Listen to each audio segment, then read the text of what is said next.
Hello, good morning everyone. Oras natin alas 5:30 ng umaga, May 20, 2025. Kung kayo po ay bago sa ating Munting Tinig channel, huwag kalimutan mag-like, share at subscribe.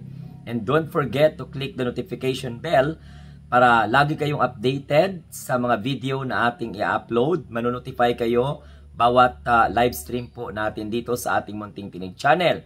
Huwag nyo rin kalimutan na panoorin ang mga patalastas o advertisement. And syempre, if you wanna join sa ating community, pakiclick nyo lang po ang join dyan. Libre po, kayo mamili kung ano po ang inyong gusto. Now, mga kamunting tinig, pag-usapan natin itong podcast ng ating mahal na Pangulo na kagabi po ay kumalat na sa social media at yun ay panayam sa kanya ni Ka Tunying. So, I am so happy as bilang Marcos loyalist at the same time, sumusuporta sa ating mahal na Pangulo. Napakasaya basahin ang mga positibong komento at pananaw ng taong bayan sa ginawang kapanayam ni Tunying kay Pangulong Bongbong Marcos sapagkat nakita natin yung side ng ating mahal na Pangulo na minsanan lang mag-open at minsanan lang na magsalita pero talagang pasok sa banga at saka nanunuot sa kalamnan, sa iyong karamdaman, di ba? At saka magiging positive talaga ang vibes kapag ang mahal na Pangulo ang magsasalita. Napaka-humble at down-to-earth na tinanggap na may mga bagay siyang hindi niya kayang gawin, kaya kailangan po nating pagtulungan. So instead na manggulo, tulungan na lang natin yung gobyerno dahil tapos na ang pamumulitika. Tama na. No? Sawa na daw ang taong bayan sa pamumulitika. At sinagot din ng ating mahal na Pangulo yung sinasabi ng karamihan na masyado siyang mabait. Na, anong gagawin niya? Sabi niya, ganun talaga yung kanyang ugali. Alangan naman magiging masamang tao siya. 'Di ba? So, hindi niya daw po mababago kung ano siya. Ang problema kasi sa mga gustong pabagsakin ng administration at gawing masama ang imahe ng ating mahal na Pangulo na pilit nilang pinapasok sa utak ng mga taong masama ang ating mahal na Pangulo. Hindi nyo magugustuhan kung magiging masama ang presidente ng Pilipinas. Mark my word. No? Kung gustuhin ng Pangulong Bongbong Marcos na magiging masama, naku, wala kayong magagawa dyan at baka mag-suffer kayo, mga nanggugulo. Pero, hindi po ganun yung ugali ng ating mahal na Pangulo dahil inaalala niya ang sambayan ng Pilipino. Wala siyang political color na pinagsisilbihan, whether you are belong to the opposition, or whether you are belong to the administration supporters, ang iniisip ng ating mahal na Pangulong Bongbong Marcos na maka-Diyos, makatao, makakalikasan, makabayan at makabansa ay ang magserbisyo sa bawat Pilipino. So, sa punto na ito, tapos na yung halalan, marami ng mga nabitiwang mga hindi magandang salita laban sa ating mahal na Pangulo, pero still, nanatili pa rin yung kanyang kababaang loob at walang ibang ginawa kundi maglingkod at magsermisyo ng tapat. Okay, so doon yung makikita sa kapanayam ni Tunying na ibang klase itong ating mahal na Pangulo, marunong itong magpakumbaba, mabait na tao at hindi po mayabang dahil alam naman niya na marami pa pong baguhin, marami pa pong dapat gawin, marami pa pong dapat pagtuunan ng pansin kaysa sa yung pamumulitika, nasawa na yung taong bayan. At sinabi naman ng mahal na Pangulo, wala sa kamay niya ang impeachment. Hindi naman pwedeng diktahan niya ang House of Representatives at ang Senado. Ang taong bayan ang sumisigaw na ma-impeach si Sara Duterte.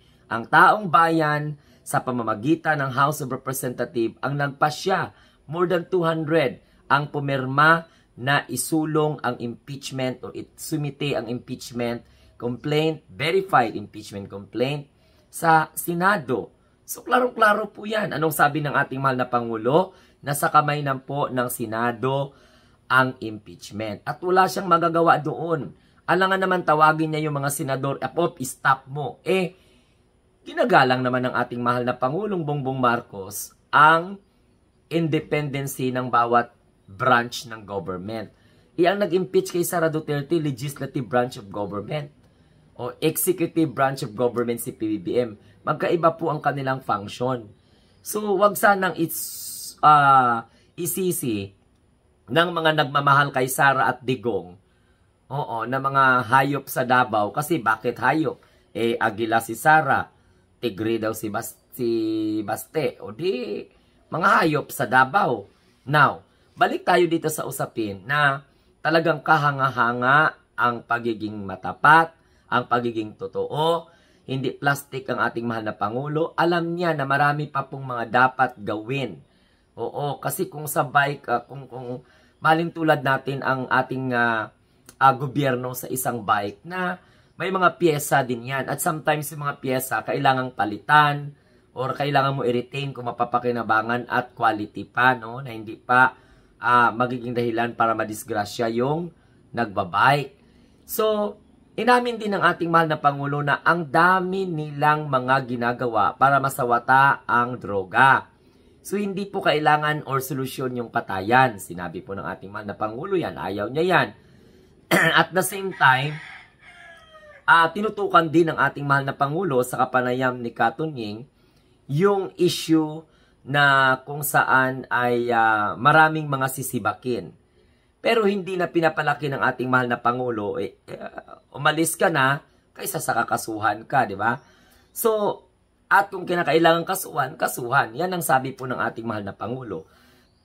Pero sa kabuuan, mga kamunting tinig, yung more than 20 minutes na pagsasalita ni Pangulong Bongbong Marcos sa harapan ng taong bayan sa pamamagitan ni Tunying ay nagpapahiwatig kung anong leader mayroon tayo. A compassionate leader, an understanding, at the same time, provider. Ginagawa ng paraan ng ating mahal na presidente na maayos ang buhay ng bawat Pilipino sa loob ng 6 na taon na kanyang pamumuno. Why not give him a chance to prove, no, himself? Hindi na guluhin. Tama na, huwag na manggulo, tumulong na lang kayo. O pwede naman mag-usap. At ito pa ha, ang ating mahal na Pangulo, yung sinabi niya na willing siyang makipagbati sa mga Duterte kung sa pamamagitan po ng tanong ni Tunying, ay yun ay kahanga-hanga. Dahil unang-una, hindi naman si PBBM ang nang-away sa mga Duterte. Wala naman si PBBM sinabing masama laban sa mga Duterte, laban kay Sara Duterte. Wala naman pong nilait ang ating mahal na Pangulo sa pamilya Duterte.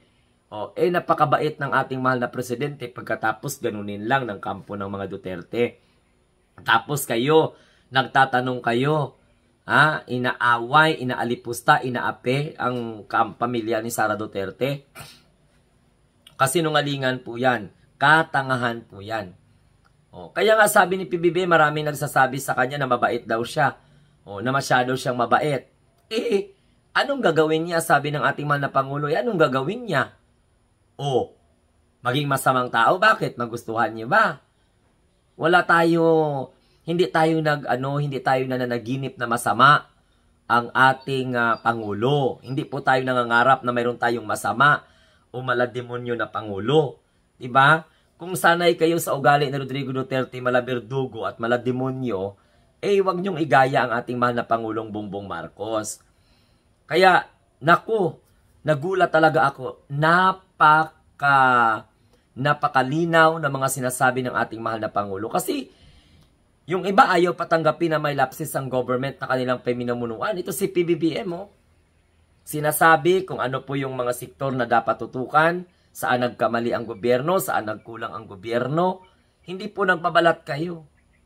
Totoo ang sinabi ng ating mahal na presidente na may problema ang ating bayan, kaya nga dapat tayo magtulungan. Hindi solusyon yung patalsikin mo, hindi solusyon yung sirain mo, hindi solusyon yung iangat mo yung bansa pagkatapos mag-akusa ka lang sa namumuno na wala namang basihan. Yun ang dapat na panuurin nyo, paulit-ulit ninyo kasi di naman aabot ng kalahating oras yun mga 28 minutes lang yun. More than 28 minutes. So, if I were you, mga Duterte Hard supporters, listen to the voice of the President. Okay? Be compassionate naman. Be considerate. Hindi po robot ang ating mahal na Pangulo na kung ano ang request ninyo, agad-agad magawa niya. He is not a superman. Walang kapangyarihan ng ating mahal na Presidente that in a blink of an eye, isang kumpas lang ng daliri, masusolusyonan ang lahat ng problema na gusto nyong masolusyonan. We need collaborative efforts, spirit of collaborative, no? We need to work hand in hand by simply supporting the president. Kasi ang presidente, parang kapitan ng barko yan. Kailangan po na suportahan ng mga crew at kailangan magiging supportive din ang mga passenger. Kasi pag hindi kayo makinig sa kapitan, ay di malulunod ang barko. Tsaka hindi naman niya nagkapitan para ilunog niya yung barko kasi damay siya dun pag malunod. Tama? Ganon din sa pamamahala ng isang bansa. Ang Pangulo hindi perpekto. May mga kakulangan. Pero kaya nga dapat nating punan, unawain natin, instead na magbatikos ng batikos, mag-focus tayo kung ano po ang mga magagandang solusyon na maibabahagi natin para iwasan natin or makaligtas tayo sa mga problema at hindi natin mararanasan yung mga social problems na nangyayari or nag-occur, okay, na sumisingaw sa ating lipunan. Kaya kayo mga Duterte Dehad supporters, panoorin ninyo yung interview ni Tunying kay PBBM at i-open nyo yung inyong mga kaisipan at mga puso. Huwag masyadong magiging marahas. Okay, unawain natin ang Pilipinas ay hindi lamang po para sa mga pro-government people. Ang Pilipinas ay para po sa lahat. Anuman ang inyong paniniwala, politika, relihiyon, no? Kailangan magkaisa tayo para sa sambayan ng Pilipino. So kailangan sundin natin ng matiwasay at suportahan natin ang anumang gustong naisin ng ating mahal na Pangulo to make this country great again. Dahil hindi naman po Amerikano, hindi naman Chinese, hindi naman Hapon ang magbe-benefits, kundi tayong mga Pilipino. So paano tayo mabibiyaan niya ng grasya kung ang Pangulo natin ginagawa ang lahat? Minamasama pa ng iba, tinutuligsa pa, pinaparatangan pa ng kung ano-ano. Ang dami-daming ginawa ng ating mahal na Pangulo. Kaya, dapat itong mensahe na ito, mag-reflect kayo, no, mga anti-government. Hindi pa huli ang lahat. Okay, mayroon kayong oras kung gusto niyo magpresidente, kung gusto niyo mamuno ng bansa, galingan po ninyo sa kampanya. Diba? Kaya nga yung 2025 na kampanya, malalaman mo kung anong klaseng mga strategy ang i-employ mo kapag ikaw ay mga kampanya sa 2028. So, kaya ang sinasabi po dito na hindi na pwedeng pakialaman din ng ating mahal na Pangulo ang impeachment dahil unang-una, mayroon pong panuntunan na irespeto natin ang bawat branch ng government. Even though nga Korte Suprema dapat nga hindi na makialam sa impeachment dahil yan po ay political at sagradong proseso. No? Napaka-unique po ng impeachment trial or ng impeachment. Kaya hindi po dapat pakialaman yan ng Korte Suprema. Hindi na magbanta pa na pangkasuhan yung mga nagpirma sa impeachment. Di parang kinitil mo noon. Ano ka, diktador ka? Di ba? Kung binayaran ang nagpirma sa impeachment complaint, di dapat lumabas itong nabayaran at magkaso sa nagbayad sa kanya. Kung tutuusin halimbawa may nagbayad, bakit nila tinanggap? Karamihan sa mga kaalyado ni Sara Duterte pumirma sa impeachment laban sa kanya. At majority pa ngayon nakabalik. Halos lahat ng pumirma ng impeachment complaint laban kay Sara nakabalik. Kunti lang yung natalo o yung iba graduate na. Kaya ito, ang mensahe ng ating mahal na Pangulo, yung podcast niya, napaka maganda ang mensahe doon. Inamin niya ang pagkukulang, inamin niya at buong puso siya nagpapakumbaba at umaapila sa taong bayan na tigilan na ang pamumulitika. Mag-focus na para matulungan kung ano ang dapat tulungan. Okay? So, mag-vlog ng may kabuluhan.